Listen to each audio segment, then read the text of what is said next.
LB Nagar నుంచి హయత్ నగర్ వరకు ఇవాళ మెట్రో రైలు వేయడానికి మన ప్రభుత్వం నిర్ణయం తీసుకున్న తొందరలోనే మన హయత్ నగర్కు మెట్రో రాబోతున్నది. ఎల్బీ నగర్ నుంచి ఓవైసీ హాస్పిటల్ నుంచి చాంద్రాయణగుట్ట నుంచి P3 రోడ్, అక్కడి నుంచి అంతర్జాతీయ ఎయిర్పోర్ట్ వరకు ఇవాళ మనం మెట్రోని ఏర్పాటు చేసుకోబోతున్నాం.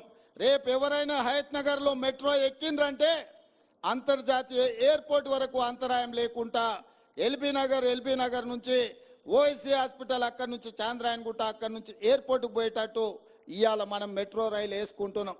దీనికి సంబంధించి అన్ని ప్రణాళికలు సిద్ధమైనవి. 6 నెలలు మన ప్రభుత్వం వచ్చి అవి పూర్తి చేసుకుంటే 3 నెలలు పార్లమెంట్ ఎన్నికల కోడ్లోనే మన కాలం గడిచిపోయింది. మొన్ననే ఎన్నికలు ముగిసినాయి. ఇప్పుడే పరిపాలన మీద దృష్టి పెట్టినాం. ప్రణాళికబద్ధంగా అభివృద్ధి చేసుకోవాలి.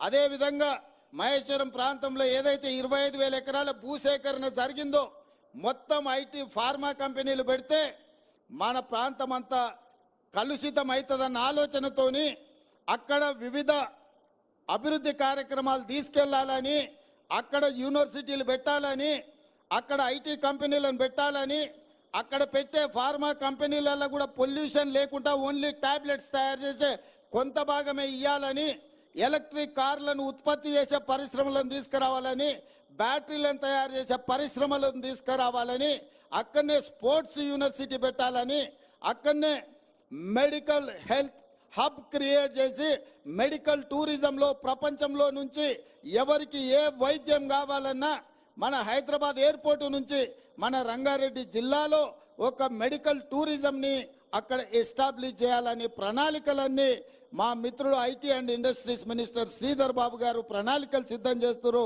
తొందరలోనే హైదరాబాద్ నగరం ముఖ్యంగా సైబరాబాద్ అని ఏదైతే క్రియేట్ చేసిండ్రో అట్లాంటిది న్యూయార్క్ నగరంతో పోటీ పడే విధంగా మహేశ్వరంలో ఒక కొత్త నగరాన్ని నిర్మించాలని ఇవాళ మన ప్రభుత్వం నిర్ణయం తీసుకున్నది. ఒక అద్భుతమైన నగరాన్ని నిర్మించే బాధ్యత కాంగ్రెస్ పార్టీ తీసుకుంటుంది. ఈ పక్కనే రామోజీ ఫిలిం సిటీ ఉన్నది, మీకు అందరికీ తెలుసు.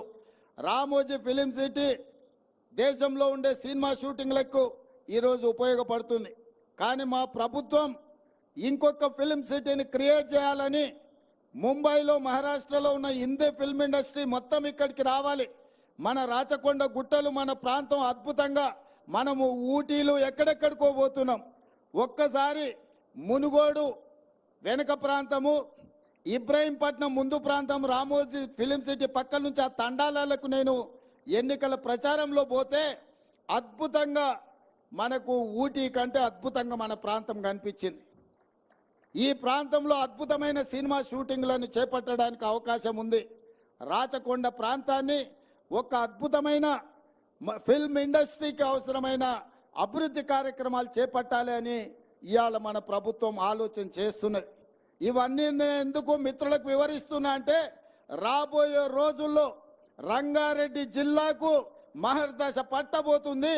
ప్రపంచానికి ఒక పర్యాటక క్షేత్రంగా మన రంగారెడ్డి జిల్లా మారబోతుంది. మన పిల్లలకు ఉద్యోగ ఉపాధి అవకాశాలు కల్పించే బాధ్యత మన ప్రభుత్వం తీసుకుంటుంది. ఇవాళ ఈయన ఏమి చేస్తలేదు అన్నట్టుగా మాట్లాడుతున్నారు. నేను అడగదలుచుకున్న ఓడినోళ్లను, ఇంట్లో వండుకున్నోళ్లను, ఫామ్ హౌస్లో ఉంటున్నోళ్లను ఈ ఔటర్ రింగ్ రోడ్ మీ తాత తెచ్చిండా అని నేను అడుగుతున్నా. ఈ అంతర్జాతీయ ఎయిర్పోర్ట్ మీ ముత్తాత కట్టిండా అని నేను అడుగుతున్నా. ఇవాళ సైబరాబాద్లో ఉన్న ఐటీ పరిశ్రమలు, ఫార్మా ఇండస్ట్రీస్ని మా ప్రభుత్వం, కాంగ్రెస్ ప్రభుత్వం తీసుకొచ్చినాయి కాదా? అవి తెచ్చినందుకే ఇవాళ హైదరాబాద్ నగరం మహానగరంగా మారింది. మీరేం తెచ్చిండ్రా హైదరాబాద్ నగరానికని నేను అడుగుతున్నా. మీరు తెచ్చింది ఉంటే గంజాయి తెచ్చుంటారు, డ్రగ్స్ తెచ్చుంటారు ఈ నగరానికి. కానీ మేము ఫార్మా కంపెనీలను తెచ్చినాము, ఐటీ కంపెనీలను తెచ్చినాము, అంతర్జాతీయ ఎయిర్పోర్టు తీసుకొచ్చినాము, ఔటర్ రింగ్ రోడ్డు తీసుకొచ్చినాము. ఇవాళ ఇంకా విస్తృతంగా విశ్వ నగరంగా మార్చడానికి అవసరమైన అన్ని ప్రణాళికలు మేము చేస్తుంటే పొద్దున్న లేస్తే కాళ్ళల్లో కట్టెలు పెట్టే మాటలు, అయిపోయింది కూలిపోయింది అన్నాడు. అన్నోడు ఏడున్నాడా? ఇప్పుడు ఎన్నను కనిపిస్తుండా? ఉన్నాడా? రోజు లెక్క పెట్టుకుంటున్నాడు ఎవరు పోయినరా. ఇవాళ మన నగరాన్ని అభివృద్ధి చేస్తున్నాం. ఇవాళ మన ప్రాంతం అభివృద్ధి జరుగుతుంది అని చెప్పి ప్రకాష్ అన్న లాంటి వాళ్ళు ఇవాళ ఈ ప్రభుత్వానికి అండగా నిలబడి